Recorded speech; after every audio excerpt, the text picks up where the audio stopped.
Welcome, my friends. Welcome to my world. I'm your host, Kevin Rutherford. It is Wednesday. What's the date today? I'll start telling people the date. It's Wednesday, March 9th. We're live right now. Phone lines are open. The number to join us, if you are listening on the live stream and you want to jump in and join us, pick up your phone and dial 855-950-3835. Calls are starting to come in, so we are going basically straight to calls today. I do have one update because yesterday or the day before, I gave a review of my two streaming internet services, Nomad and Sky Mobile, unlimited internet, no matter what. I said the first one, Nomad, I had problems with the first week, and then it stopped working, and I never really got help from customer service, but 4 or 5 days later it started working again, and it was working great ever since. The Sky Mobile account worked great from the first time I plugged it in, which was probably 10 days ago maybe now, longer even. And it worked till I got here to this spot, and now it seems to be throttled back as well. So both of them now are not functional as of today. So I didn't have time to deal with them when I figured it out yesterday, so I'm going to have to find some time or hope they come back on. I don't know. We'll see. So I'll keep you updated. Just know I'm still testing these as of right now. I'm not really happy. We'll try to figure out what happened. Luckily, I carry a couple backups with me, so I'm back to my own accounts through Verizon and AT&T. So now I have to kind of guard my data and make sure I don't go over. So that's an update on that. Don't anybody run out and buy Sky Mobile or Nomad yet just because I said the other day it was working great. We're still just about 2 weeks into this. So we are going to get to our calls. We're going to get started today in Pennsylvania. Nick, welcome to the program. Thank you, Kevin. So my journey started a number of years ago. I took your keto course, and I actually did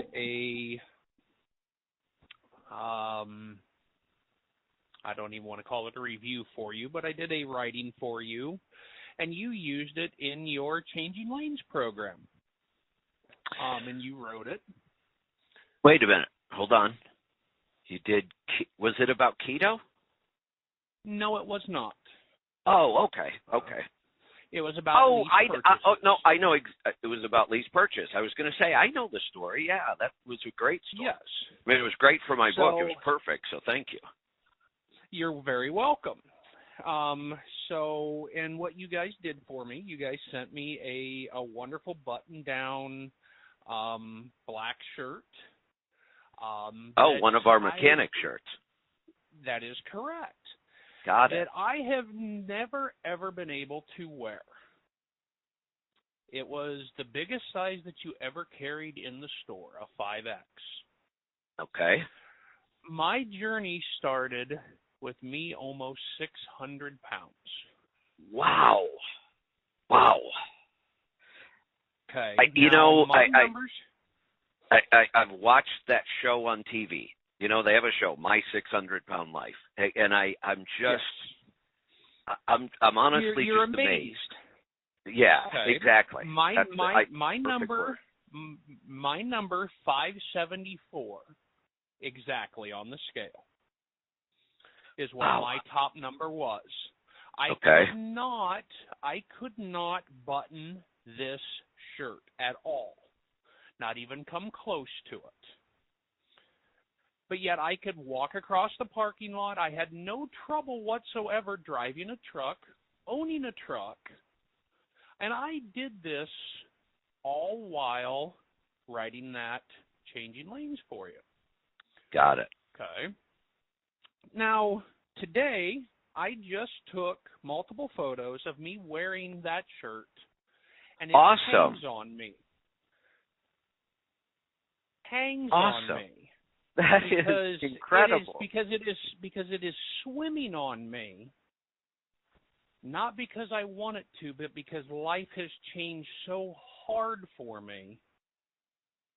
Because of now being the victim of domestic violence, a divorce, many other things that now say I can no longer work driving a truck again, but keto has the only thing that saved my life because I took your keto course.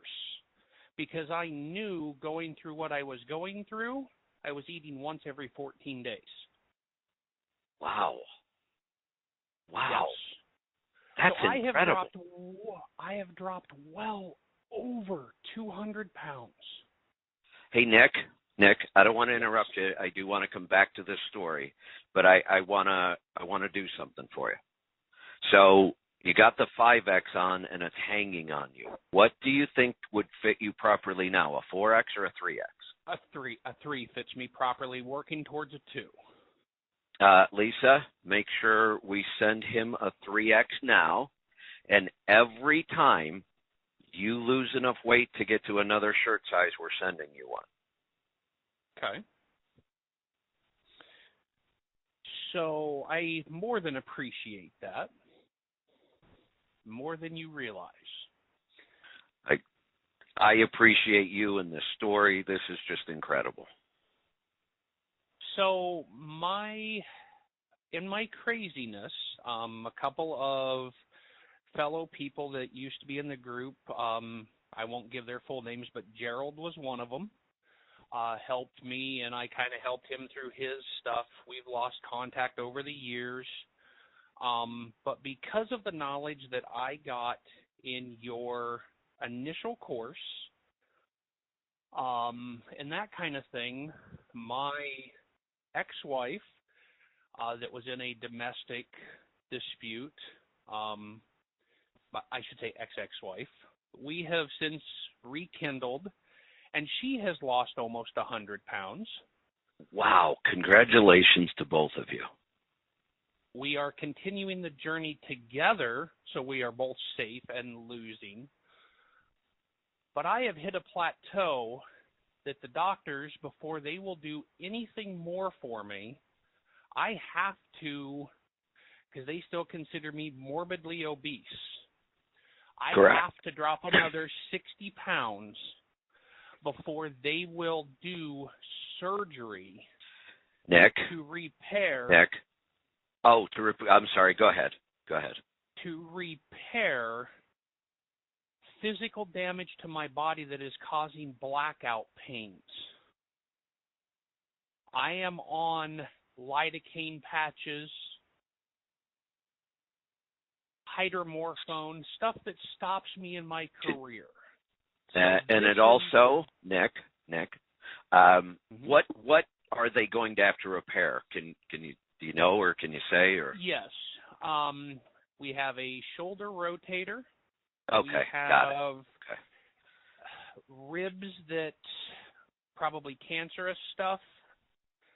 Things like this that have pretty much ended my driving career. Got it. Okay. So that brings me to my second part of this, if I can. Let me comment on this so I don't forget. Go ahead. Part of the reason for the stall. There are lots of reasons. We know how to handle most of them. Sometimes it's a little digestion. Sometimes it's a little stress. A couple of things might be going on.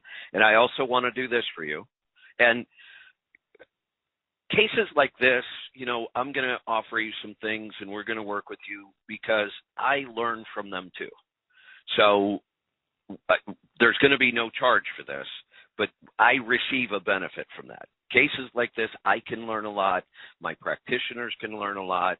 So if you want, I would love to have Lauren, one of our practitioners, do a true one-on-one with you, where you have access to her. She's going to go over your data. She's going to create a plan. She'll be there for you anytime you have a question. And if you want, I want to do that for you. And the other thing that could be blocking the weight loss, because it's pretty common, are the opioids. Opioids are known to mess with hormones, and hormones control weight loss. And sometimes that's what we're dealing with, and we have some ways around this too. So you're a pretty challenging case. You got a lot going on. So that's why I say I want to give you this, but we benefit from it. So this is a great win-win situation if you want to do that. And I am more than up for that. And that brought me to why I will never drive truck again, is because now transitioning off of the opioids, what the next process is now precludes me ever from going back to a truck. You're going to try cannabis? Already there. Okay, good.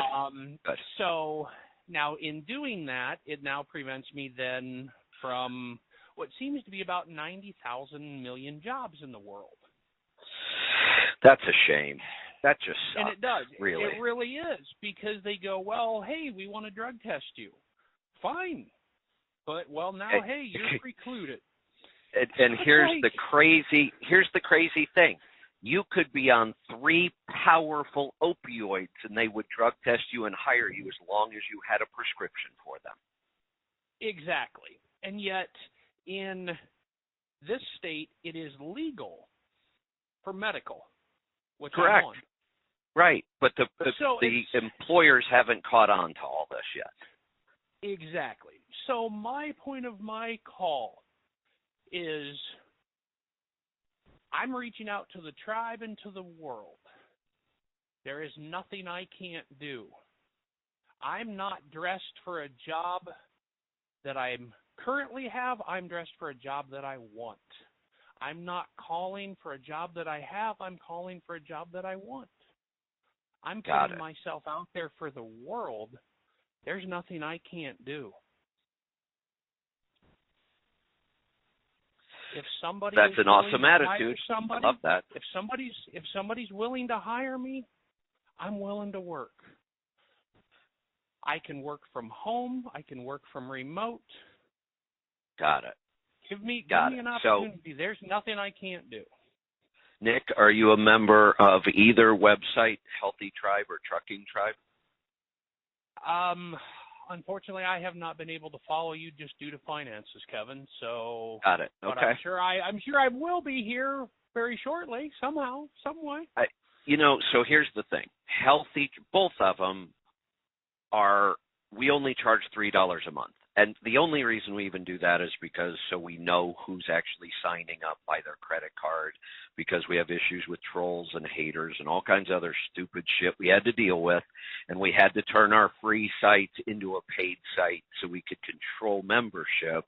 So we just put a minimum charge just so we could cover our processing and all that. So it's $3 a month.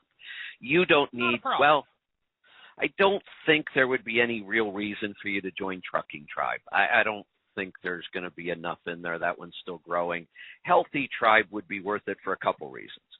One, it's an easier way to stay in touch with us because we communicate with that tribe a lot. Two, it's a great place to ask questions and get support about health. And it's also a great place to start saying, hey, does anybody know of a job? I mean, there are a lot of people in there. The tribe is close. They help each other a lot. So I would say don't join both. Don't spend $6 a month. Just spend the $3 and be on Healthy Tribe. Okay. And then that also gives us a good way to stay in touch with you and communicate. You can send me private messages on that site. I can send you private messages. So it'll be an easy way for us to communicate as well. And I'll gladly post my photos of me wearing the headset today and in this photo and in this shirt and stuff so everybody can see it when they want to reference it. I can't wait to see it. All right. Thank you very much, Kevin. You're welcome. We will be talking soon. Thank you for a great story. Let's go to Arkansas. Jeremy, welcome to the program. Hi, Kevin. I'm glad we still have you. Yeah, me too. Yeah. Hey, I wanted to talk about, prebiotic fibers I'm on a new headset, so everything sounds a little different. Is this Jeremy and Tammy? Yes, it is. Got it. I thought so. Just wanted to make sure. Go ahead. Okay. It might be my voice. I can't get rid of this. I might have damaged my throat. But Yeah, but as far as prebiotics or feeding our probiotic gut bugs, in the truck here we have like our ferments, beets, carrots, with leeks and asparagus. When we want to grab them, we can, and then in the book, Dr. Davis talked about raw potatoes, so we kind of added that and kind of like not eat a lot of it, but I just wondered what do you worry about when you eat those particular, fibers before your yogurt, or because I'm in the morning shift and I don't feel like eating sometimes except, I got my coffee and maybe, and yogurt and like macadamia nut butter might seem to sit well, and I wonder later I might eat that stuff, but yeah. I really don't. And okay. I'm not even really too concerned about how much of that I might be getting. I read the book. I've talked with Dr. Davis about it. I'm still not convinced that we really know enough about any of this to say that you have to have this or you don't. I just don't know. And here's one of my thoughts. We think about some of these tribes like the Inuit, some people who had very, very little plant matter in their diet, period. And I'm sure it wasn't, we found the one with the most prebiotic fiber, so we focus on that one because they didn't even know what the hell it was. And they seem to be wildly healthy. So is this prebiotic fiber really all that important? And then could we even tell if there's a way to know when I should eat it? And so I don't want to spend too much time on that because I don't have any real proof of what works and what doesn't, and as far as I can tell, nobody else does either. So sure, gotcha. We might as well throw it into our diet if we can, and you just gave a couple of great sources, your leeks, your asparagus, those things you're fermenting. Those leeks and asparagus have awesome prebiotic fiber. We've added some raw potato starch. We're putting inulin into our yogurt. I have a feeling we're all probably getting enough, but I don't know how we prove it one way or another. Oh, all right. Yeah, and I wondered about that, and I forgot. Yeah, we put inulin in the yogurt, and then also, yeah, because are you saying that maybe those probiotics could maybe even feed off meat, or no? I don't know. How if we know there have been tried, or I know people who have eaten carnivore for years, and they seem wildly healthy, way healthier than they've ever been in their life. Would adding a bunch of prebiotic fiber make them healthier? I don't know. I haven't seen any real evidence of that. It seems like it's mostly speculation right now. So how were they so healthy? It's not like if you stop eating prebiotic fiber, all of your gut bacteria goes away. If it all went away, you would die. Is it optimal? Does it make it better? I don't know. I just still think we have a lot to learn about this. Gotcha. So yeah, it's not like we're going to change our diet and like eat heavy or like starch heavy anyway. So right. So it seems to me like we have found a couple of good sources. We're putting it back into our diet, so it's there. But would it really help to eat 5 times more asparagus? I kind of doubt it. Right. Okay. Thank you. Gotcha. You're welcome. Take care. All right. Take care. Great stuff. Yeah, and believe me, I continue my research on that. I try to find new reading. I'm just not finding any real definitive proof. I trust Dr. Davis, no doubt. He's done a ton of research. So, sure, go ahead and throw some in, but I don't think I'm going to get too crazy about it right now. Let's go this time to Illinois. Derek, welcome to the program. Yeah, hi, Kevin. Thanks for having me. You're welcome. What can I help you with today? So I'm a relatively new owner here. I'm purchasing this truck through a friend of my dad's. It's a 2013 Coronado glider with a Series 60 in it. I believe it is a D-Deck 4. It's the VK model, if that sounds right. Okay. Yep. Got it. You follow me? That might not be proper terminology for it, but anyway. Right. I know. Yep. Okay. All right. I believe it's got a 355 gear. I'm running about 1430 RPM at 65, 1200 down around 55 mile an hour. Okay. It's got 15,000 on an in frame. Actually, they in framed it just 2 weeks after I signed on with him. But like kind of just going forward here, I believe she brought up my information for, I don't know, the past couple of months maybe. Just wanted to kind of just maybe have you take a look at the financials here and see if I'm at least on track where I'm not terribly far out in the weeds here. Okay.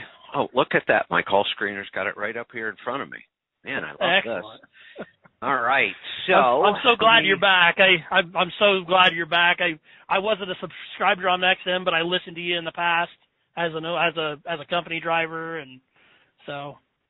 Oh well, great to have you. I've been trying to do the hard work. Excellent. All right. So this is Hawk Transportation, right? Just want to make sure I have the right report. That's okay, the one. Got it. So we're looking at a business report for January and February. Okay. I'm going to look January was a good month for me. Got it. I'm going to look at the top line here. Looks like in 2 months. Wow. Holy cow. I hope that's a good news. 2 months. Oh, just really good news. My God. So in 2 months, you've generated $57,000 in gross revenue on 16,000 miles. You are averaging $3.46 a mile. That's an incredible number. Rates are good, but that is still way stronger than the average rate has been. So that tells I'll me tell you, you're getting I'm running, good freight, yeah. You're managing your empty miles, you're really doing well on the top line. So let's start there. Go ahead. What did you want to say? Yeah, so really, I mean, I've kind of found myself in the groove. I live in southeast Iowa. I'm running between Des Moines and Chicago. There's another load. Running between Des Moines and Chicago. For the most part, the deadhead. I mean, there's some days where I've got 80, 90 miles of deadhead, sometimes a little further. But, I mean, like this groove I've been in here lately, I drive from the top side of Des Moines, empty, down to the bottom side, loaded out to Chicago, about 40, 45 miles roughly, give or take, where I'm coming back to load, and straight back to the top side of Des Moines. So, I knock on wood, I'm trying to stay right in that. I haven't really found any reason to get out yet. Well, I mean, if you would have sent me this report 2 years ago, you said I'm screwing something up somewhere. I would have first said, I think there's a mistake in your accounting, and then you would have said, no, we've checked it, everything's right, and then I probably would have called you a liar. Because I would have said, there's no way. I just don't ever see these kind of numbers with a single truck owner operator, almost unheard of, but I believe it now. This is what's happened to our rates. You've got this nailed down. So the top line, $3.46 a mile, insane. Bottom line, let's just jump to the bottom line, and then we'll go back to the expenses. Profit per mile, $2.09 a mile. I would have been screaming at you, calling you a liar. No way, that never happens. But now I know. Those are the kind of rates that are out there. If you do all the right things, these are possible numbers. But even with all the rates the way they are today, this is still outstanding. This is not just because of the rates. It's because you figured out how to take advantage of the rates, and you're doing a lot of things right to generate numbers like this. Let's think about this. There was a time when really, as an owner-operator, you were probably needing to run 125 to 150,000 miles a year, bust your ass doing it, and if you could hope to make $100,000 profit on that, it would have put you into about the top 3%. Just a couple years ago, to try to squeak out 100,000 profit, you'd be running 150,000 miles. and you still better be doing a lot of things right. Your fuel better be down to the minimum, maintenance, everything. And yet, with your numbers, all you have to do is run 100,000 miles a year, and you take home $200,000. Yeah. Well, that's kind of what I was. That's kind of what I was seeing as well. I mean, not to that extent, I guess, but I mean, I routinely leave anywhere from 30 to 35 hours on my recap.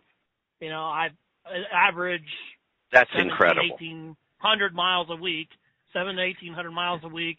I'm home. Most of last February, I was home through the middle of the week, and then would take off and go out the next day. Just that was how things were working. Hey. And so, yeah. Let me first, like I said, awesome.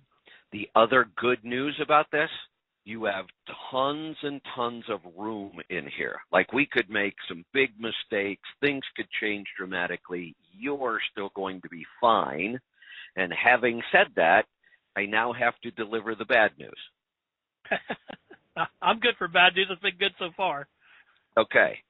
So the kind of numbers we're looking at right now, that party is over. I believe so. Yeah, that party is over. I believe so.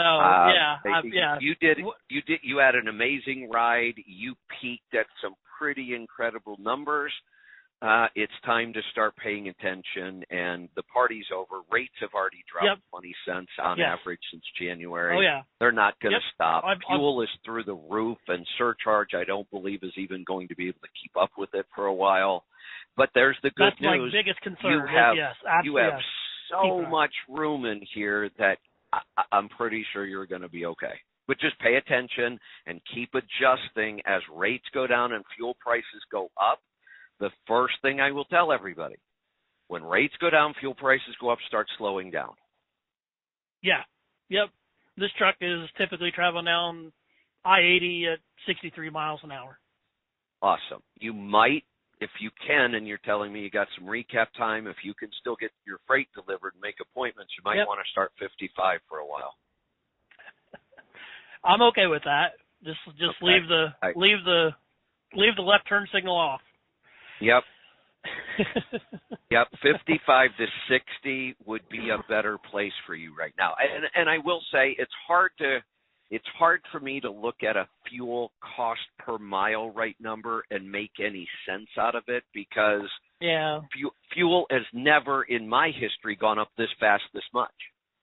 So when I look at your fuel mileage number, it's 69 cents a mile for fuel cost, which when I first looked at it sounds outrageous. Doesn't matter because you have so much profit anyway. But then I remembered, wait a minute, that could get affected pretty quickly by these rising fuel prices. So it's hard to make any sense of that number till things settle down a little bit. But we know you got lots of room in here, but why wait? If you can slow down, I would. Yeah. So, and you're saying that 69, that's when I say outrageous, that's really the biggest thing I was calling for, was trying to make sure that I'm keeping this fuel in check. I'll be the first to admit I'm terrible about entering this stuff into fuel gauges. I don't end up doing it, and I enter all the information at the end of the month in the profit gauges here, and I don't want to. The biggest thing, I didn't want to be mixing the two numbers and having that being a problem for me. Okay, so here's what I would start doing. I would, if you told me right this minute, Kevin, I can keep track of my profit gauges or I can keep track of my fuel gauges, but I'll be honest, I can't do both. I would have to say at this moment, and I can't believe I'm going to say this, probably the first time I've ever said it. If that were true, then drop profit gauges for a while and catch up later and start focusing on your fuel mileage only right now. Okay. And I can do it. It's just a matter of doing it, really. I kind of thought that, but I thought I'd give you an out anyway if you needed one. Because here's the thing. The whole game right now in trucking is fuel cost.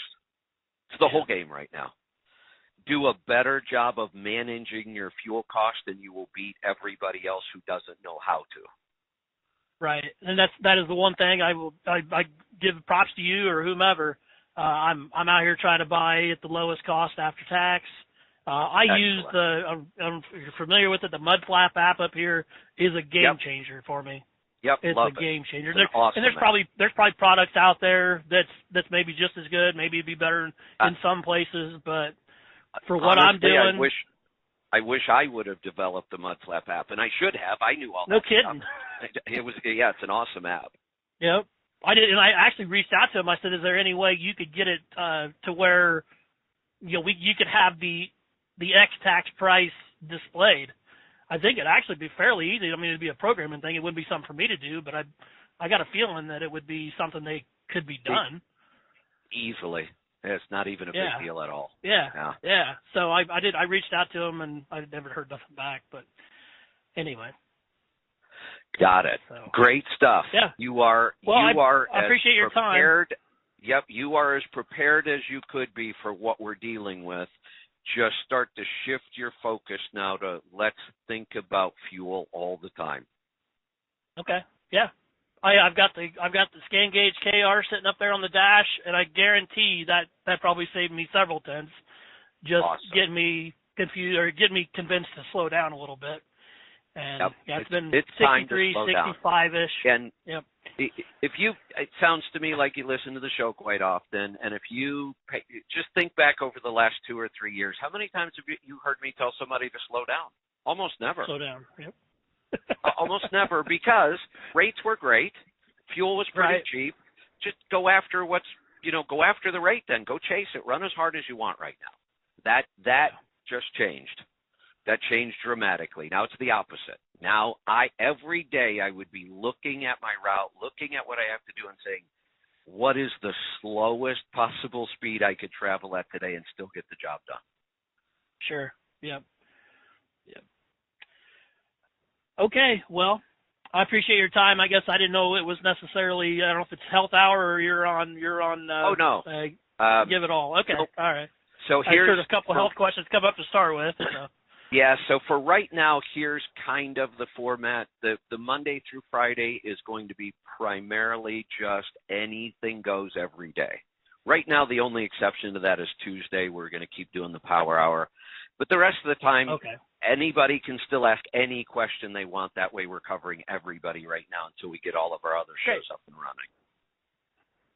Great. Well, I'm glad you're back. Like I said, I haven't been a subscriber to XM for several years, and but I kind of keep tabs on it. I listened a little bit back in the days of the Audio Road, and now it sounds like we're going to be right back in that game. So there you go. The Audio Road Network is alive and growing, and we are glad to have you back into the tribe.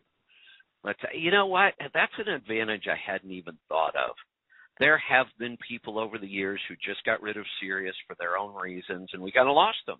They're not in our tribe anymore. Now we can get them back. I like that. Let's go north of the border this time. Ben in Canada, welcome. Hey, Kevin, how are you doing? Doing good. What can I help you with today? So I was just wondering, one thing I've never heard you mention is fermented meats. Have you ever tried fermenting any or had experience with them? I'm even trying to think back, during my life, I've been a big foodie. I'll experiment with almost anything. And I'm really trying to remember if I've ever had any kind of. Now, the beef sticks we sell in our store are actually fermented meat. They do use a fermentation process to make those beef sticks. To me, they are awesome. Like pretty normal. It doesn't taste like it. Well, I guess it does. It tastes better than any other beef stick I had, but not a lot. I mean, it's a beef stick. I know there are some pretty funky kind of fermented meats out there and fermented fish. I know a lot of Asian countries do some fermented fish. I have to say I don't think I've tried any, even eating any, and I certainly haven't tried making any yet, but it's always kind of in the back of my mind. Maybe that's the next frontier for me. Yeah, well, I'm trying to get started and see how it's going to work, but I was wondering if you've had any experience with it. None whatsoever, and it always looks a little funky to me. It seems like I've watched cooking shows in the past where, the Asians will take a bunch of fish and do something to it and bury it in the ground and then come back later and dig it back up, and when they open it, everybody just about falls over from the smell, and I'm like, I'm not sure if I'm ready for that yet. like Dr. Davis was mentioning, they had a chunk of meat there, and you had to get rid of the flies to get a chunk of meat. I'm not quite there yet, I guess, but I want to. Sure, of course I want to try this. Why not? So, yeah, maybe here pretty soon. Yeah, but anyways, those beef sticks, they're awesome. Like, once you develop a taste, they're pretty much the best thing you can eat. I think so. If I start to run low, I panic. I kind of carry those things around. And for me, I don't even consider that thing a snack because it seems like I eat so little anymore. If I have a beef stick, it's almost like a meal. A beef stick and a nut butter. Those two together, I feel like I ate a meal. Yeah, once you switch to that way of eating, you don't need much to get your fill. It's almost shocking how little food I can eat and still feel really good and not even be hungry. Yeah, absolutely. Hey, another question. Gallstones, preventing gallstones. I was just reading the carnivore code, and he was mentioning in there increase your colon intake, and I'm not quite sure what he means by that. To prevent gallstones. Is he spelling it CHOLINE? Well, I was listening to audio, so I'm not sure, but he was just mentioning preventing them. So what I heard you say, I thought sounded more like colon, which is a part of our body. But I think what he's probably talking about is a nutrient called choline, CHOLINE. Maybe that's what it is. Okay, so it's kind of a weird little nutrient. It's not really a vitamin, but it's kind of a nutrient. It's almost like an amino acid, but not even quite like an amino acid. We need choline in our body to produce acetylcholine. So our body takes choline, converts it to acetylcholine, which is actually a neurotransmitter. So this is good for our brain and our mental health and those kind of things. It keeps our kind of neurotransmitters in balance. Then the next thing it starts to do, it's what we call a universal methyl donor. And if I started to explain to you why we needed universal methyl donors, we'd be here for the next 4 hours. And by the time I was done, we'd all be more confused, probably including me too. Yeah. So where do you get that nutrient? Do you get it from animal products? It almost comes, the very best sources are animal products. Organ meats, egg yolks, and dairy are your best sources. Yeah, that's what he was mentioning. You get it from egg yolks and organ meats. Yep. Now there are some certain beans, some nuts, some seeds, and a couple vegetables that have a little bit of choline, but it's in a form that's harder for our body to absorb. So organ meats and egg yolks would be your two best bets. If you don't like organ meats to eat them, you could use the ancestral supplements. All of our organ supplements are high in choline. Yeah. Hey, one more question, if you don't mind. Sure, go ahead. I was just curious about your, your call screener on Sirius, Andre, or whatever his name is. Who does he work for? He was a pretty friendly guy. I can always remember his. Andre was a fun guy. Him and I had fun with music and a bunch of other stuff. So here's the whole story. When we used to broadcast the show out of the Sirius studios in New York City, and when COVID hit, they shut down those studios. Now, Sirius also has studios in D.C.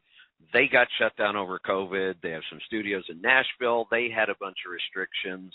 So Dave Nemo runs a pretty big operation in radio, so they have a lot of that same studio technology in their building down in Gulf Springs, Mississippi.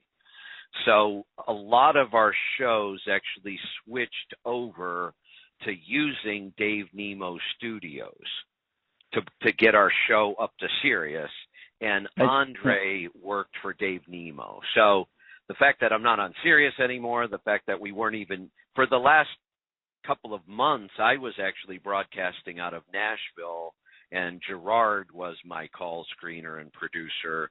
But now all of them are gone, and now I have my favorite call screener of all time today, which is Lisa, my wife. You betcha. Yeah. Yeah.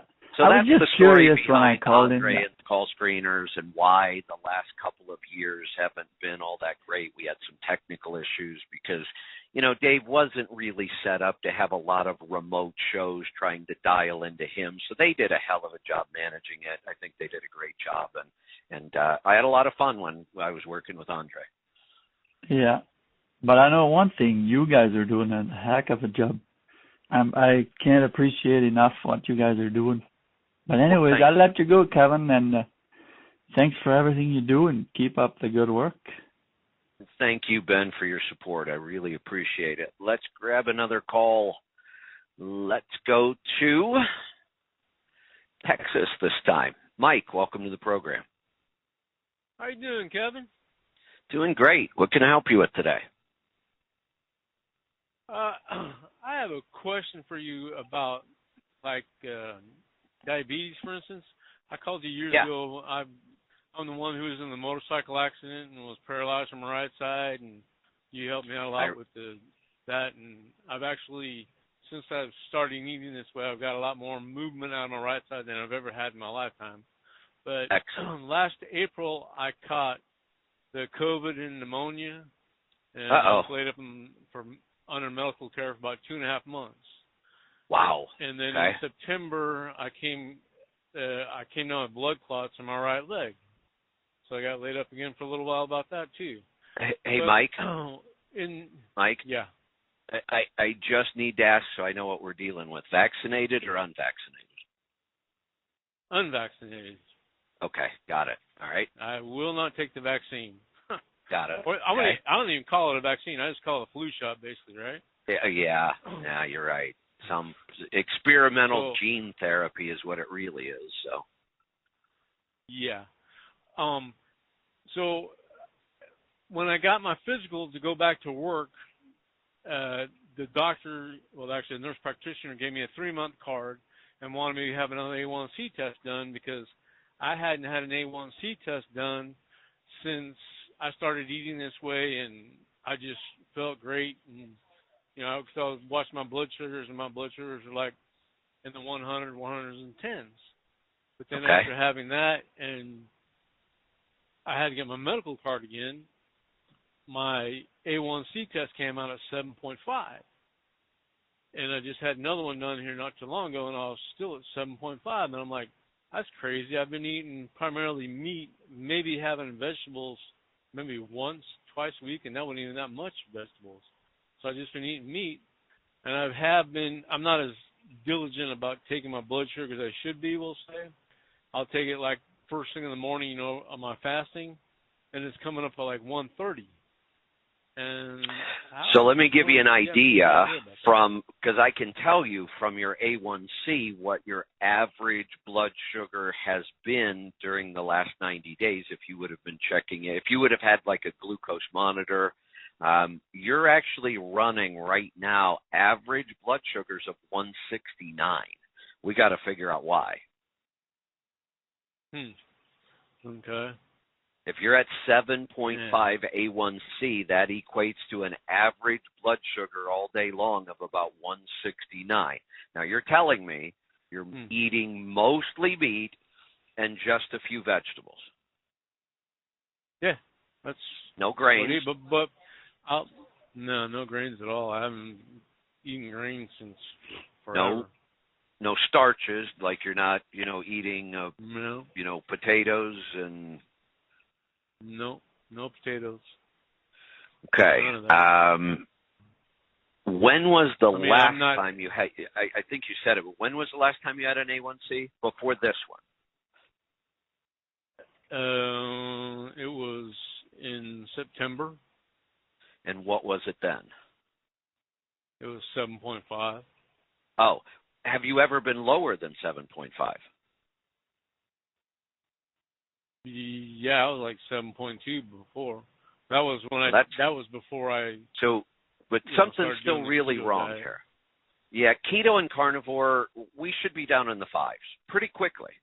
So something's wrong, and we're going to have to troubleshoot why. Here's my guess. I'm just going by averages of all the clients we work with and when this happens, and it's still pretty rare, but it's starting to happen more. And we are really starting to see the primary reason for this is stress. The world has become a very stressful place, even for people who say, oh, I don't watch the news, I could care less. It doesn't matter. The mask issue, the vaccine issue, fighting about everything, the restrictions, the fear of what the hell's going to happen. Is the world going to end? They're talking about nukes. We had COVID to deal with for 2 years, and we just see this pattern now. Even people who had gotten their A1C very low didn't change anything in their diet, and it keeps coming up. So it's why I worked on this stress protocol for a year, because I knew we needed it, because we saw this coming. We saw it a year ago. So when somebody calls me, my mind now goes almost immediately to stress first, because it's the most likely reason for this to happen. Right. So that might be so we developed the stress protocol. And one of the ways I can usually prove it is by having somebody wear a continuous glucose monitor. My audio stream has just died for some reason. What could possibly have caused that? You can. Nobody on the website. Aaron's sending me a message. I can't for the life of me figure out what could have changed. You're hearing me, so my headset's working. I'm hearing you, so my headset's working. Let me check to see if there we go. Work with me here for a second. My Skype call decided to hang up. And it's entirely possible that it hung up because I forgot to add some money to our account or something stupid like that. Oh, that never happens, Kevin. I'm the one kind of managing the Skype right now, and they shouldn't allow me to manage anything. That's exactly what happened. Our Skype call's gone. They shouldn't allow me to manage anything. It's just a really bad idea. So I better assign this to somebody else. I'm going to try reconnecting the call, and if it won't go through, it'll be because I'm probably out of money. Oh, well, it went through. Right. There we go. Okay. Silence that. We should be back on the live stream. So let's get back to it. This is why we don't want to broadcast to everybody right now, because we know these kind of things are annoying. So we only want to annoy our tribe right now. So, yeah. All right. So, back to the A1C. If we were to put a continuous glucose monitor on you, then we could probably start to see some pretty clear patterns. Look, when this is happening, we know this is a stressful event, and there goes your blood sugar. So these stress spikes you keep having are what's driving your average back up. We might see, nice low numbers, then some stressful event happens, your number shoots up, and then that's going to kill our average. Okay, just to give you, for instance, when I came down with the blood clots and that, I was, that A1C test came back and all, I was crazy, and so I had, got test strips and started doing it, not, all the time, but my readings were like 108. So here's the problem with finger sticks. Blood sugar can change so fast. 30 minutes, I can have huge changes in my blood sugar. Certainly, if I eat something in 30 minutes, I could have a huge change. That's what we want to avoid, so we eat things that don't do that. But I can also have it from stress. I can have it from not enough sleep. And you just brought up something else that I've got to start thinking about, and we just haven't dealt with enough people yet to know, what if just having COVID could change something that might affect this. We just don't know that yet. Right. Well, see, the thing about the readings of the 108, what I was doing at that point, I was still eating one meal a day, but I wasn't eating that much. I'd maybe eat, right, like the summer sausage, like the ones that are like 8 ounces, whatever. I'd eat one of those, and that'd be all I ate all day. And be at 108. But now, since I've been back working and driving, I noticed that, like, for instance, I'll eat, say, like a pound, because the other day I had some barbecue, had some brisket and some ribs, and it averaged out to be about a pound of weight, and my blood sugar was like 130. Which is fine. Maybe it's because I might be eating too much meat. No, that's excellent. Being able to eat that much food and only have your blood sugar go to 130 is exactly what we want to see. That's not bad at all. Any food can make our blood sugar go up. But our target number is kind of like, if we don't go over 140, especially after a meal, that's what we're hoping for. So I'm pretty sure if you're only eating one meal a day and you're eating mostly meat, then it almost has to be stress or some weird COVID issue that we're not sure of yet. Have you heard me talk about my Stress Buster protocol? Yeah, I have, and I do that to a degree. I'll always, whenever I take a shower anymore, I'll wash up and then I'll sit in the cold water or as cold as I can get it, and just sit in it for like 3 or 4 minutes all the time. But I don't do the Wim Hof breathing like I should. Now, I probably should start incorporating that. And today I'm going to break down and buy me one of the X3 bars. Got it. Perfect. So really, like the last caller, when I said all day long he should be thinking about fuel, for you right now with this issue, all day long you should be thinking about the Stress Buster protocol and doing it as often as you can. Any of them. Right. And here's the thing. There is no reason not to do any of those. Well, I'll take the X3 bar out of this. The X3 bar, don't do any more than what the recommendation is. 10 minutes a day, 4 days a week, maybe 6 days a week on the neck, but don't do any more than that. But the other three, the breathing, the cold exposure, and the infrared sauna, if you ever decide to get one, those three, if you want to do more, if you want to do 4 rounds of Wim Hof breathing at 4 different times throughout the day, go ahead. There's never any harm in doing more. The same with the cold exposure. Never any harm doing more if you want to. Yeah, because here about, 2 months ago, I was up in Ohio when they had the bad snowstorms and up there, and I was out there running around in my shorts with no shoes on. And no shirt either. Awesome. That's awesome. Yeah. Have you ever done a discovery call with Lauren? No, I haven't. They're free. No, they're right. And here's what we do. We have you go online. We have you fill out all of our health information, so we get all the data, all kinds of stuff. It takes a while, but it's worth it. We will be able to see everything going on in your body. And then we take it, and the call itself is only going to be 10 minutes. But Lauren probably puts a half hour to an hour worth of work into everything she gathers and interprets, and then creates a plan so that when we get on a 10-minute call, we can get right to the point. That's why we gather as much data up front. Lauren does all the work. Then we get on the call, and what we'll give you is a 30-day plan to solve whatever the biggest problem we see in your data is. And a lot of times that can help us break through this kind of stuff. Yeah, because I did the NutriCrew and all that, and I found out years ago that I was the nightshades and all that. So I love my bell peppers and all that, but I pretty much gave them up at that point. And I had a reaction too. So.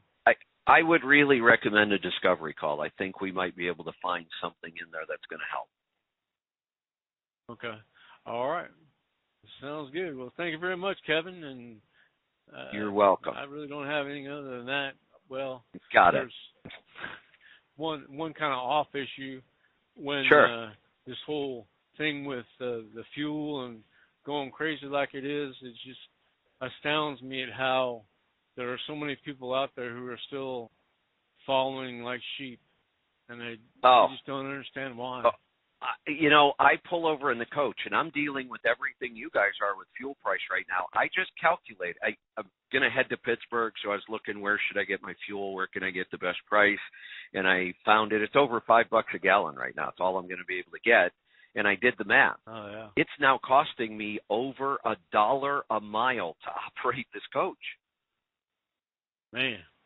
Yeah, and I don't have any revenue Crazy, to offset it. I mean, for me, it's just pure expense.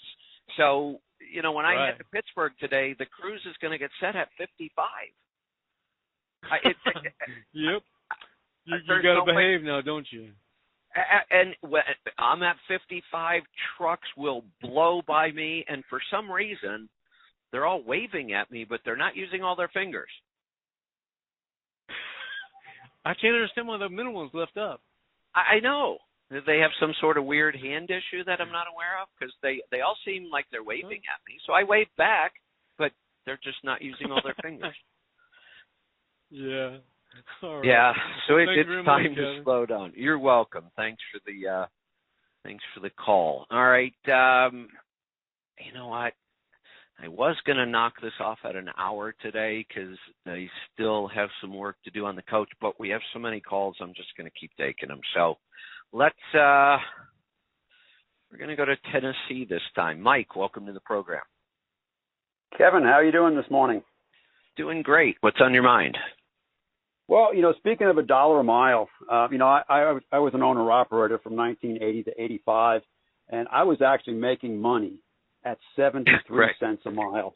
Hey, I was right there with you at that same time. That's right. And believe it or not, right around 85. My contract with, if I remember right, my contract with it would have been RPS at the time, and then that became FedEx. It was either like 70 cents, 71 or 73 when I started, but it was right there in that range. Yeah, but believe it or not, I started driving in 1980, and I started working for Midwestern Distribution out of Fort Scott, Kansas. Put $1 down, you get a corporation. You can own a new truck like this one. I paid off a truck there. Did you have one of those dollar trucks? I did have a $1 truck. Believe it or not, Kevin, I paid mine off. Seriously, I paid it off. You are with you. You are an anomaly. Kevin, I knew my numbers.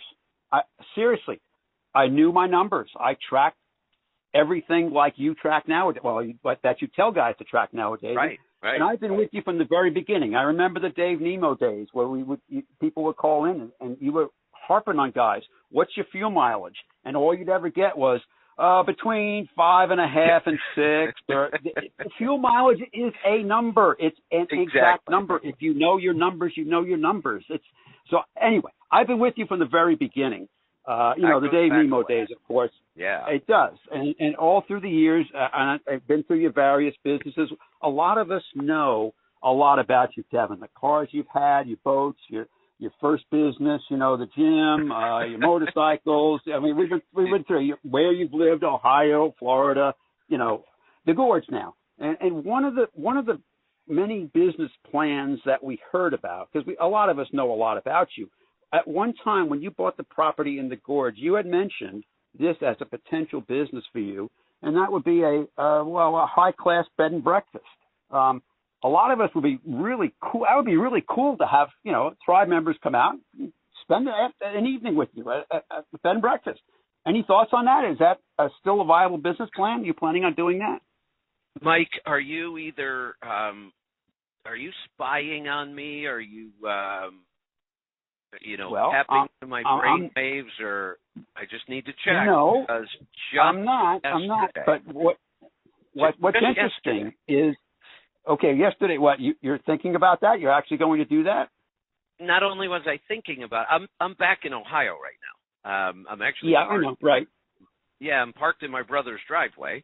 So, I'm talking to my family, and I've got a big family, so I'm, and I don't see my family a lot, and I'm not somebody that likes to talk on the phone at all because I talk all day long for work. So my family knows they can go a year, 2, sometimes 3, never hear from me. And when I show up, it's just like nothing ever changed. Like I've been here the whole time. So we're talking about the bed and breakfast because the plan is still there. We bought the property, we built out the square footage, we haven't finished it yet because we use it for other things, so we really don't want to turn them into suites yet. But I said it's there. I don't really want to do it till I'm ready to kind of retire or at least slow down from a lot of the stuff we're doing now, and I don't know when that's going to happen. But then I said, I had this other idea. Maybe if we just finish the suites, what if we, instead of running it as a bed and breakfast, which, if you're going to do a bed and breakfast, it's almost kind of going to be full-time. It's going to be a pretty big commitment. But I thought, what could we do with a space like that and all of the other stuff we do that if I only did something maybe even a couple times a year, maybe 3-4 times a year, would generate enough revenue to make it worth it and would be worthwhile enough that people would want to do it. So here's what I came up with. And this would only go out to the tribe. Why even bother going anywhere else? What about the idea of we put together and I'd have to work out all the details, but I'm just going to throw out kind of the big picture. Maybe it's a 5-day event. Maybe it's 7 days. Maybe it's a full week. And the idea is primarily to couples. That would be my first market. And I'd love to just have 5 couples. Actually, I could do 6 with our setup because we have 5 full suites in the house. The coach that I drive around in, which I love living in myself, would be in the driveway parked. Somebody could have that. And we still have the Sprinter I could live in if I have to, or we could put a tiny house over on our other property. There's lots of possibilities. So let's say we have 5 or 6 couples. Let's say it's 7 days. We'll just throw that one out there. And it's going to be like a health retreat. So we talk about making yogurt, fermenting vegetables, making kombucha, the right way to cook, the right way to eat, the stress protocols, really get hands-on with all of that stuff. And it's like a full-blown package. We have a price.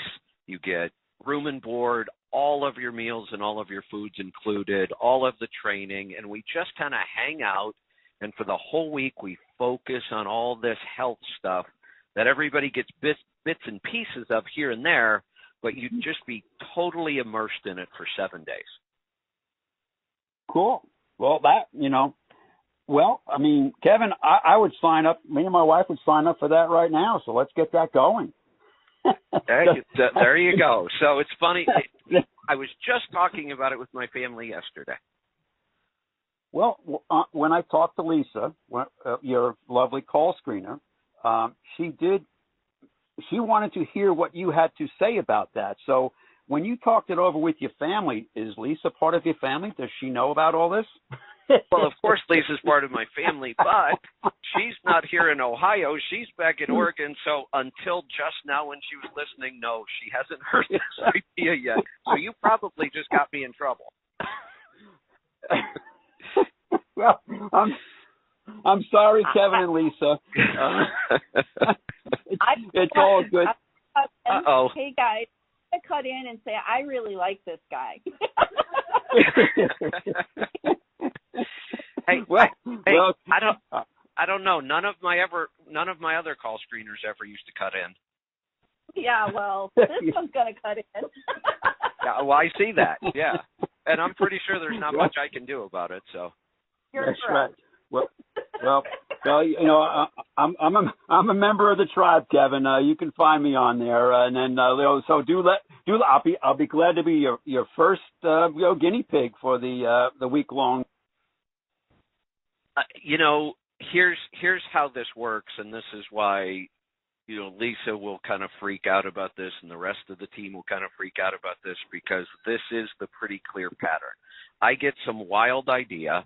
I announce it to everybody else before I even bother to tell them, and then they know if we actually pursue this, they're going to have to do 99% of the work, and then I'm going to show up on the first day and say, all right, let's go, and I get to do all the fun stuff. And you get the glory. Very good. I know, that too. That's the price you pay for being the brains of the outfit, Kevin. So I get to have all the fun and the excitement, and they have to do all the work. So that's why I get all excited about this, and they go, oh, here we go again. Okay. All right. Well, that sounds good. Well, let us know if this comes around, Kevin. We're looking forward to it. That'll be great. I would be too. So it's like I said, if I could wave a magic wand and we could do this next week, I would cancel the Louisville Truck Show and I'd be on my way back to Oregon. But I have to take into account all the work the team has to do right now to get our network up and running. And once this kind of settles down, though, in my mind, this might be the big project I want to work on next. I love this idea. Cool. That sounds good. That'd be great. Looking forward to it. Thanks a lot, Kevin. We appreciate it. Keep up the good work. Thanks for the call. Let's go north of the border. We're going to go to BC this time. Murray, welcome to the program. Morning, Kevin. Thanks for extending your show. I seem to always get cut off at the end of the show because I call too late, but I appreciate you going along today. And set the dates, and Norma and I will book our time and come down and join you for your health czar. Hey, wait a minute. You know, I've had two people already commit to me kind of without even much hesitation. Nobody ever asked me how much this is going to cost. Whatever. That part's irrelevant. You set awesome. The date. We'll be there, and if you run out of space, we'll stay in a motel room, and we'll come every morning and join you at whatever time you guys want to start up. Hey, here we go. You know, we have that property over in Washington. I could throw a couple yurts or something over there. That'd be fun. We could always bring our RV too. We'll figure that part out. Just set the dates and get the job done, and we'll be there. Perfect. Love it. Go ahead. Yep. What's on your mind today? I'm looking at a 96 T800 Kenworth. We've talked before about my operation. I do local fuel hauling here in the Vancouver area. Do 3 short ones and then a load out to Abbotsford. So my highway miles is about 40 miles, 35 miles a day. The vast majority of my day, I do about 150 miles a day on average. I would say probably north of 100 of that would be under 80K. So I'm looking at this, under 80 kilometers, that'd be about under 50 mile an hour. Okay, got it. And I'm looking at this truck at the auction, and it looks like it's in really good shape. Right now I have a 2-story 2000 International, and I'm hauling around a tri-axle trailer at 105,000 pounds. It's just way, way too much truck for what I do. But I don't want to let it go because I've sunk so much money into this thing and so much rebuilding last year. If I go and do a highway trip of any kind, then this is the one I want to be in. Okay. But I came across, but it's got 4, 5, 6 rear ends, which I think if you find in town, yeah, I can't imagine somebody building a truck like that, but I'm sure it would go straight up a wall. But if I could get it for, between 3 and 7K, it might be a pretty good deal. It doesn't have any noticeable blow-by. It's got reasonably good tires and brakes, and it's got a current What engine was this? certificate. 60 Series 470. Wow. DDEC 3 BK model. Look, in today's market, honestly, if you said it's just in fair condition, just fair, I'd pay $15 for a truck like that today. Even at the auction, because you know that everybody sells their crap at an auction, right? No, I know they do. Here's the thing. If we're spending, and today, I used to say 10. Well, inflation and truck prices are through the roof, so I'll bump that 10 up to 15 just because that's the reality of where we are today. But at 10, when I talk about buying a $10,000 truck, I almost don't even look at what condition it's in. At $10,000, I don't care. I can replace and fix just about anything anyway. and I'm starting so cheap, it almost doesn't matter. Certainly, if I have an option, I'm going to look through them and try to find the one with the least amount of problems. But in today's market, if I can get a truck that started with good specs for what you do, if you ask me which truck model would you pick, it'd be a T800. I love it for what you do. I think it's an awesome model. Then if you ask me which engine would be the best engine in this truck, I'd say a Series 60. We got that. Right. So I would have a mechanical 4 1/4 if I had my druthers, but well, there you go. I mean that, but I can beat the hell out of you with the Series 60 for fuel economy, and that's a big thing right now. So I would say unless you just look at this truck and go, no, the thing is just total crap. If it's reasonably fair, I'd pay up to $15 for something like this. Okay. And let's think about this. You know your numbers. In a year's time in an operation like yours, 10,000. Well, you said 7, but if we went to 10, or I'm saying 15, $5,000 disappears in your numbers in a year, doesn't it? I mean, I'm not, minimizing that $5,000 is still a lot of money. But in business with numbers like yours, $5,000 kind of disappears over a year. Yes, I mean, there's been lots of months last year. I sunk into this international. I sunk $36,000 in R&M last year. See, so here's what I was telling people to avoid. Some of these what used to be $10,000 and $15,000 trucks, some places are trying to get $30,000 for those things now. I know it's insane what has happened to truck prices. And one of the local fleets that hauls fuel here has been using T800s for years, and suddenly they've switched over to T880s, and all of their new stuff, like they roll their fleet every 600,000 kilometers, so that'd be 400,000 miles or something in your world? Roughly, yeah, sounds about right. About 400,000 miles, they just roll them over, and those trucks just go round the clock for doing exactly the same thing as me. And exactly. And now all of the dealers have said, you're going to have to hang on to those trucks because we can't replace them. Wow. Yeah. Wow. Yeah. Now, this 60 trucks, how does that work? I know. Oh, but believe me, the trucking industry is a mess right now. We can't get trucks. We can't get parts. We can't get oil. Fuel has gone higher than we've ever seen it, and it doesn't look like it's going to stop.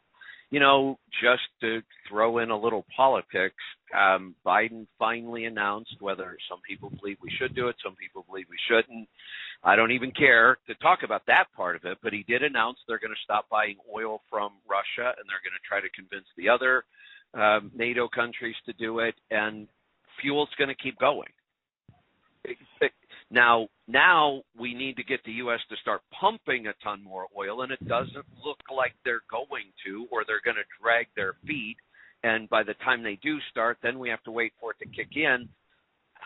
I am worried about $8 a gallon fuel or $10 a gallon fuel. Well, it's funny you should mention that. Last Friday, I was talking to I was doing a delivery at a station, and I dropped paperwork inside and had a chat with the manager there, and he was saying he had heard earlier that day.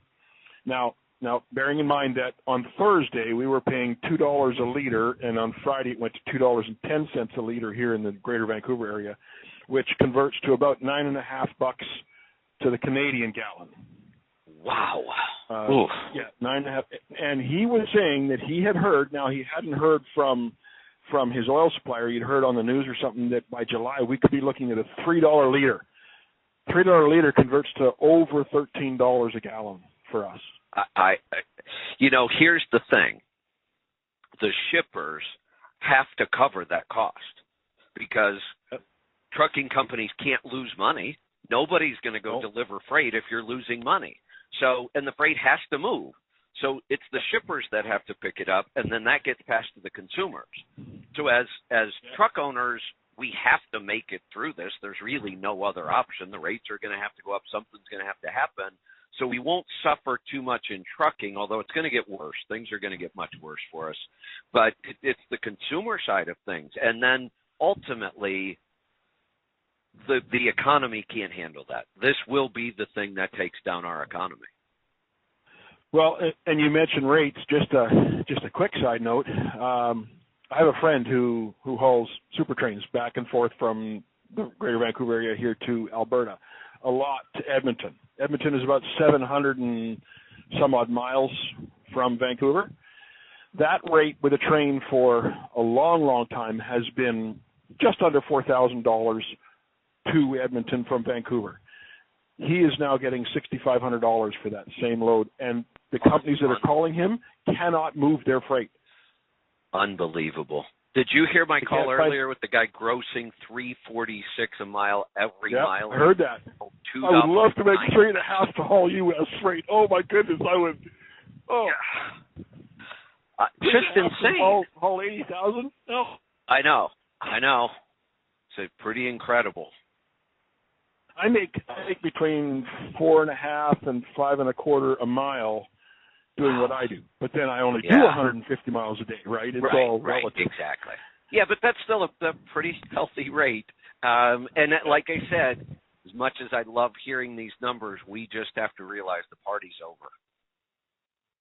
Yeah, and I've had so many guys offer me work, ask me to come to work for them, and I just got a $4.50 raise. I paid flat rates, so I get X number of dollars per hour based on, like, this station takes 2 hours, that one takes 3.25, this one takes 4, whatever. That times an hourly rate is what I get paid. And I just got a bump of $4.50, and they increased my fuel surcharge because I was threatening to go and do this other stuff. And they said, no, please don't. And so I talked to Norma, and she says, you know what? Slow and steady wins the race. It's not going to last forever. There you go. So, good advice. I'm going to hunker down, stay put. Maybe I'll buy myself a 96 T800. There you go. If you do, let me know. I'd love to hear about it. All right. We're going to move on. We're going to head off. All right. Here's what I'm going to commit to. I have 4 calls left on the line. I'm going to take those 4 calls, but I really won't take any beyond that. So don't keep dialing if you're listening right now. We're going to get to these. This time we're going to go to Pennsylvania. Wade, welcome to the program. Hey, Kev, good to talk to you, bud. Boy, Lisa really has me thinking here. She sent me a sign from God, I think. She picked up my call, and I'm from Pennsylvania, obviously. And she said, "You're from Tennessee, right?" And I was like, "No, I'm from Pennsylvania." But my wife and I talk about just about weekly about moving down to down to Tennessee. So I think that's the sign I needed to make it happen. Got it. Don't worry. When I pass you on the road, I'm going to wave with all fingers. So okay, good. That. I was kind of laughing at that. I'll know it's you. Good conversation. Well, then I'll know it's you because nobody else does. So. I just want to say I really appreciate all of the normal regular callers. Like, you know, you hear a good amount of new names, but I like some of the ones we've been hearing for years. Like, I always laugh when I hear you say Paul. I always go, howdy. Yeah, howdy. Paul here. I know if it's Oklahoma, Texas, you know, something like that, I know it's going to be howdy. But if it's northern PA or northern U.S., it's not him. Right. Matt's another one. I really like listening to Matt talk. He's very articulate. He's good at getting his point across. But anyway, today I'm just calling to piggyback on the guy, the $56,000 in revenue. That guy. Yeah. He was mentioning that Mudflap app. I've never used it, but I have an app. It was provided. I'm a company driver, and they kind of gave us like a sheet. It's called Fuel Books, and I don't know if it's going to help that particular guy because when they gave us this information, they gave us a code that we had to enter on that app, and we have Fleet One for fuel cards. So it tells us ahead of time what our discount is going to be. I was asking them for years, you know, hey, how do we know what the discount's going to be at a particular truck stop? It's not across the board all the same, where this app tells you what your discount's going to be. So got it. Now, let me ask you something, and you may or may not know the answer to this. Do you know if your discount program is just a straight this many cents off, but it's different at different stops? Or do you have some rates that are actually called, I just drew a blank. Cost plus. Do you know if you have what they call cost plus discounts?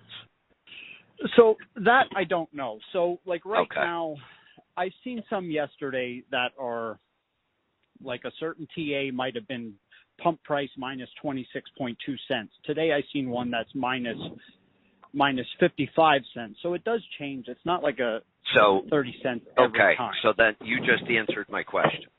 So this is what we call a cost plus discount. And that's important because if you have a straight cents off, it hardly ever changes. If it changes, and you always know what it's going to be. But the way a cost plus or a cost minus, basically, cost plus, retail minus, the way you're describing it to me, it's more of a retail minus, but it works the same as a cost plus. So the reason that's a little more difficult, and apps that had this setup could never tell you what your cost was going to be, is because they don't know it until each truck stop buys its most recent load of fuel. So when that truck stop buys the fuel, then they say, okay, we had to pay this much. This was our cost. Now we're going to add this many cents to our cost, and then that becomes your price. In your case, what they do is they say, this was our cost, this is what our pump price will be, and now you get this many cents off of our pump price. It's the same calculation done in a different way. And you can't know it until they buy that load of fuel. Right. Yeah, it made things a little bit easier, because if you'd say, you still had that nuance at, say, state lines where you'd cross, and it might, there's a whole, like a third part to the calculation. You don't know, if you subtract your fuel tax, you doing that calculation, but then you got to add that additional, the one that ends up being cheaper after tax may give you slightly less of a discount, so it ends up being the other way. So correct. It complicates things. But the one thing that might help that guy he was talking about, he had contacted Mudflap about having them be able to subtract the fuel tax, and this app does that. So you can sort by price, you can sort by distance from where you're at, or you can sort, it says less IFTA, so you can subtract the IFTA tax, and it shows you the price without the fuel tax. So that might be helpful. Did you tell us what the name of the app is yet? I don't remember hearing. It's called, I think it's all one word, Fuel Books. Oh yeah, you did say that. Fuel Books, right? The icon is orange, and it's a pump. It's a fuel pump handle. That's what it looks like. So I may have reviewed that one a long time ago. It kind of sounds familiar. The only thing I don't know is we had like a 4-digit company. It was called a company code. When we signed into the app, we got a code with it, and I don't know who provides that code. If it was Fleet One or if it was Fuel Books themselves that provides it, but. Yeah, I appreciate that. I may go look at these apps again. I haven't reviewed them in a couple of years, and I'm sure a lot of them have changed. There's probably some new ones. So that may be a project for me with fuel becoming so critical now. I should probably go do that. All right, man. That's all I have for today. Thanks for the call. I appreciate it. Yeah, we're getting some good ideas on some apps here right now, and it's going to get important. Well, it is important, so we need to focus on fuel. Let's go to New Mexico. Sarah, welcome. Hey, on that note, if you are a Landstar BCO and you don't know, we have a app called, now it just slipped my mind, something one, Landstar One or something like that. But they have a section in there that is an up-to-date fuel where you can see it with the state tax taken off and Landstar's discount. This morning I was coming across Oklahoma in the wee morning hours, and I stopped for a break and looked everything up. Fare was going to be, our price was going to be $4.05 a gallon, and Amarillo was going to be $4.24. I'm like, okay, I'm going to stop in Fare. We filled up and traded there. And as we were just driving through Amarillo about an hour or so ago, that goes, hey, that fuel price just went up 15 cents. As he's driving by, he saw it change 15 cents. And I looked back in our Landstar app, and instead of 424, it was 442 now. Wow. Oh, my. Talk about stress with some of these people. I mean, and they only change their fuel once a week, like on Mondays. I think they come out with the weekly average, and this is the fuel cents per whatever that everybody breaks out, and it's just like, it is just popping up every day. That can cause some stress for some people. I wanted to address that. You just gave me something I got to think about. I'm just talking about how we're so stressed because of the last 2 years, COVID, lockdowns, vaccines, blah, blah, blah, blah. And now in the trucking industry, I got to start realizing that no matter how good somebody's fuel surcharge is, this fuel price is going to be a huge deal. It's lots of stress, and the stress issue isn't going to get any better. So we have really got to double down and focus on the stress protocols. And you know what reduces your stress a little while you're driving? What's that? If you put your blinders on and don't look at those trucks flying by you, waving with one finger, and just put it at 52, 57. I'm doing 55 on the 40 in New Mexico. People are just flying by. But Vic told me years ago, I don't know if he was just trying to protect me from other men or something like that, but he told me years ago, just don't look, never look over into the cab next door. Just don't do it. So I haven't.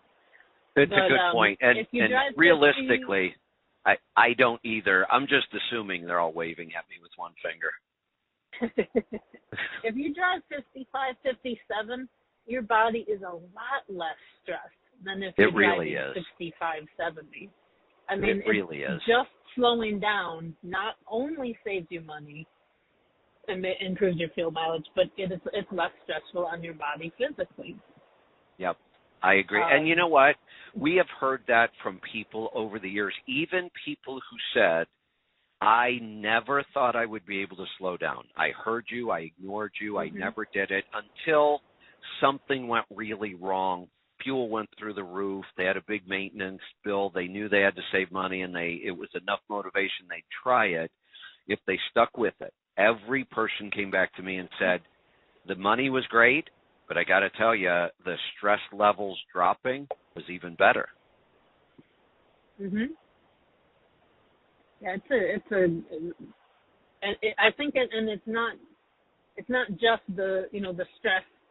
I think your whole body feels better when you're not in that mental stress of 65, 75, weaving in and out of traffic, watching this guy, that guy. I think we've always all had that experience of running really hard for a day, pushing, going longer, going faster. Mm-hmm. And for me, when I turn off the key and get out of the seat, it's like my body is vibrating and it doesn't stop for a couple hours. And it's like a really uncomfortable feeling. And when I drive 55 to 60, that almost never happens, even if I do really long days. Right. I know that vibration feeling. But what I called about today was to share two new books, which I sent you recently. I know I posted one of them in Healthy Tribe, and I'll get the other one up there if I didn't post it. One is a really great companion book to Dr. Davis's new microbiome book. It is called, but it has a focus on the thyroid. It's called Microbiome Thyroid. Sorry, I can't get the authors right now because I'm driving. But like I said, I'll put them in Healthy Tribe. It gives you protocol, recipes, but I think it's only about 5 or 6 hours long. It's really good, touches on all the bases. I think it's a great companion book to Dr. Davis's new book. Excellent. I'm putting it on my Kindle as we speak. Can you let them know who the author is if you got it there? Yep. Yeah, should be up here in a second. Okay. And the other one, for a change of pace, is called The Other End of the Leash.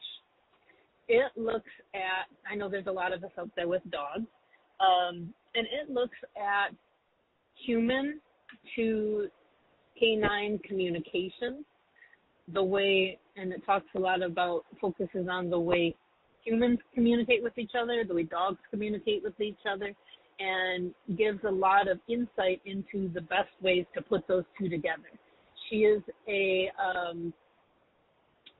biology and animal behavior therapy, I lost the actual title, but I learned some really great things in there, and I think that would be great for anybody who has a dog with them or at home, or just, I don't know, interesting, because we come across a lot of dogs in our lives on the road. It was a really great listen. Like I said, I don't remember the author of that one offhand either, but I'll make sure they're both in Happy Tribe when I'm done. Yeah, something weird's going on with my Amazon account. We have multiple Amazon accounts. We have a business account. We have an affiliate account. I have my personal account, which I run my Kindle through. And when I switch back and forth between them, sometimes things don't work right. And that just happened. And I just looked at the author's name before I tried to buy it and get it on my Kindle. And it... if you open up a text message, it should be, both books are very recent. Okay, let me... yeah. I just looked at it, and now I can't remember his name. Kelman. Raphael Kelman, MD, for the microbiome thyroid, and I'll have to figure out how to get it on my Kindle later when I'm not talking. But I appreciate it. Those both sound excellent. Good book. Yeah, really great behavioral book, The Other End of the Leash. Excellent. All right. Thanks. We're going to move on. I'm going to wrap up these, let me see, maybe 2 calls here. Let's go to Omaha. Dwayne, welcome to the program. Hey, Kevin. I appreciate all you and Lisa do for me. Well, you're welcome. What can we help you with today? But I'm actually out of Utah. But I talked to you about 5 years ago. I shattered my back. And that's when I got on your keto program. Okay. And I was muscle bound because I'm the same age as you, and I did the circuit and the whole bit, but then I've been driving. But I went from 288 pounds. It wasn't all muscle then. And I'm down to I've gone all the way down to 170, and that didn't take very much time at all, maybe 6 months. Wow. That's incredible. And I felt great, other than I still have back pain, and I had 1 major surgery, 2 little major surgeries. I still can't lift anything. I have pain still all day, and I have tried everything you said. But I just don't know if that's just something you just live with forever or not. I still go and do things. I eat mainly wild game because my daughter is a big biologist in DNR, if you know what that is. Yeah, and awesome. She's over a full committee. So she brings me home all this wild game. In fact, in my truck right now, I make everything I take on the road. I got deer liver, goose bacon, if you've ever tried that. We do that up, everything. I make my own mayonnaise, everything that you do. So I think it's fantastic. That tells me we got the diet down pat. We can move on past that and let's go. I haven't touched breads or grains or anything for a good 4.5 years. No soda pop, no nothing, anything. My question is, what else can I do to help with this back pain? That's what when you go in and talk to a doctor, when you go and talk to a doctor, they want to replace the whole back and put you out of work for a year. So I just thought maybe you'd have a question. I might have some ideas here. I don't think I'm gonna have an answer, but I think I might have some directions to move in to see if we can find some answers. So if you could just kind of describe the pain for me, where it is, what it feels like when it happens, if it doesn't happen at some times or if it goes away for a while, whatever you can tell me. I have it all day long, 24 hours a day. The best, when I feel the best is if I squat down on my butt with my butt against the heel of my shoes. That's my best sitting position. And or if I lay flat, that seems to help. Wayne, let me just say something. Yes. The fact at your age that you can squat down with your butt against your heels is pretty impressive anyway. Well, that's what the doctors are telling me. They said the way you can bend and move, they said exactly. You can't lift anything. But something's wrong because we shouldn't have pain. Something's wrong. We just shouldn't have pain. So we got to work on this. So I'm thinking of a couple things here. One, I'm trying to think, do we want to look for some possible alternative solutions to get you out of pain while we think about doing this? The problem with almost everything, when you have true chronic pain like you have 24 hours a day, almost anything we use, even the more natural kind of stuff, still comes with downsides and side effects because you have to do it 24 hours a day.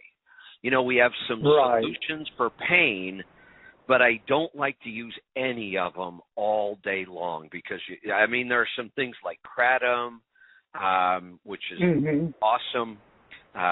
We have some supplements that even work with chronic pain, but you actually have to take like 12 of them at a time. And you're going to be doing that like every 4 hours, and I don't like to do that. So I'm thinking we might want to do a C-reactive protein test. You can do them at home just to see what level of inflammation we're dealing with.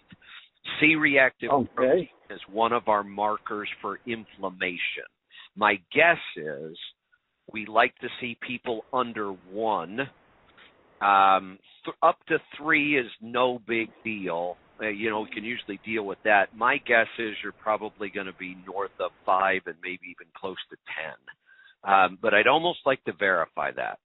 There is if you go to everlywell.com, everlywell.com, they have a test that is C-reactive protein, and they combine it with vitamin D, which is a great test for everybody anyway. So I'd actually recommend you go and get that test.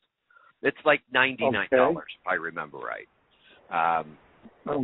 And then we could look at the results. I'd also recommend you do a discovery call with Lauren, and I might even get involved in that. I was thinking about that. Yeah, but we might want to skip all of my recommendations right now.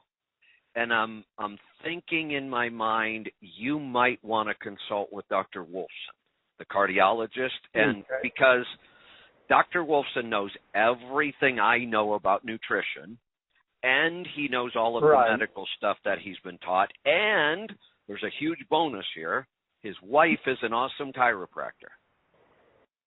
Okay. So he's expensive. I'm just going to warn you up front. We're probably talking like, so we're probably talking like $3,000 to $5,000 for a program with them. I would be glad to work with you, but I don't think we could do nearly as much for you as they could. Okay. Because with everything you've done, when I was up to that upper weight and doing that, my blood pressure went up. And when I did your thing too, my blood pressure came right back down. Good. And Good. I'm on 2-year medical card and everything now, and I mean, so I just appreciated all you've done. Yeah, and like I said, I would have no problem getting, Lauren on a discovery call, and I would even help her with it, and we might be able to dig and find a few things. But I'm really thinking long term, you are doing so many things right, and you still have this chronic pain. And my guess is there's still some sort of an injury in the back that hasn't been corrected. And I got to tell you, I've never really talked to Dr. Wolfson about this. I don't know how involved his wife gets in things like this, but I'm just thinking he knows everything I know. He knows the medical side, and his wife's a chiropractor, so it might be a really good fit for you. Yeah, it's worth a phone call. So, but yeah, I mean, just to give you an example, I don't take any medicines over the counter, and I still try and go out and do different things, like my daughter's snowmobile, and we fish and boat. I take those snowmobile trips with them and everything like that. And I had a little accident the other day and ripped my lip off. And I wouldn't even let them give me anything in the hospital for pain. Why they put it back on. I said, you just stick it back on. I said, I just refuse to have it. I go in, get a dentist thing. My teeth have been fine, but if they do anything, I just say, nope. Just do it. I'm not doing anything. Congratulations. That's sure? awesome. They put 180 stitches in my lip to put it back on. He said, this is going to hurt like that. I said, I don't care. I don't take nothing. I said, I don't put any of that crap in my body. You just put the thing back on. And then the next day I had to drive North Carolina out of Utah. And made it there and had to go into the hospital and have a few of them removed, but the others, dissolved. But I just appreciated everything you've done. And then when I heard about this Sirius thing, I thought I was going nuts. Called Sirius, and they said, we don't have anything to say about this. So I called your wife this morning, and she goes, yeah, they kicked this off. I'm going, I've been trying to find you because I went on a little vacation, came back, and I've been driving around every hour pushing on the thing trying to pick you up and couldn't find you. So I just decided to call you today. Got it. Well, I'm glad you did. And like I said, if you want to start with the discovery call with us, we can do that. I'm kind of leaning towards maybe you should call Dr. Wolfson first, find out what ideas he might have for you, and if what he's telling you sounds good, I would certainly feel confident directing you to him. Okay. Well, I will do that. And just to help you out with that, Lisa's texting me, and she said Angie's going to reach out to you. She's going to make sure you have links to get to Dr. Wolfson, and if you want to work with us, she'll help you with that. So you might be expecting a call or an email here. Okay, that would be great. I just appreciate all you guys do. And I miss you, and now I'm glad I found you again. I was going nuts. Well, we're going to try to make sure we're here every day, and every day we're going to move closer to bringing back all of our other shows and adding more hours and adding more shows. So thank you for your support. Okay, yeah, I thought, well, today is usually like a health day, and so I didn't know whether, when I heard everybody talking about everything else, I thought, I don't know if I should. No. Step, just everybody that's listening, most of the 5-day show right now is going to be a total free-for-all. And going forward, my plan is that 5 days a week, at least 1 hour a day, and usually more. We're actually coming up on 2 hours now. This will be my live show every day. 5 days a week, free for all, anything goes, not much of an open, ask me anything you want. Even the power hour is going to move off of Tuesdays to their own time. So, and Destination Health will move off of Wednesdays to its own time. So my primary show is going to be 5 days a week, Q&A for anything you want. Then I'll go do my Destination Health show, and maybe we'll move that, to more hours a week. And so we're really excited about it. We got a lot of stuff coming. Yeah, and I just enjoy everything. I ferment all my own stuff. I make everything. Nothing on my truck. And people say it can't be done, but I do it, even with my back hurting as bad as I do when I get home. And I have a farm, actually, like similar to yours. Yeah. A little more ground. Awesome. And so I do everything. Plus I get porcupine meat, bear meat. I get everything from her. Elk, buffalo. I'm getting a bunch of wild boar in. So hey, Dwayne, mm-hmm. Where do you live? In Utah. Can I swing by for dinner? Oh, anytime you want to come by, I'll do you anything up. We'll have a wild game night. By. That sounds like fun. You come by anytime. Well, I might just take you up on that. Call me and come by, and the whole be it. Fantastic. Hey, Dwayne, great stuff. I'm going to cut you loose. I'm going to wrap this up. Thanks for all the calls today. Thanks for all the support. Our listener base keeps growing every day, and I couldn't thank you more for the support. So we will see you back here tomorrow, and I think I might reach out to Mike Beckett and maybe get him on the show with me so we can do a rolling toe, and then we'll get him off and running on his. I'm just thinking out loud, so not sure if that's going to happen yet or not. We'll see. Till then, be safe, be profitable, be fit and healthy. Always do the hard work and master the journey. We'll see you back here tomorrow. Thanks, everyone.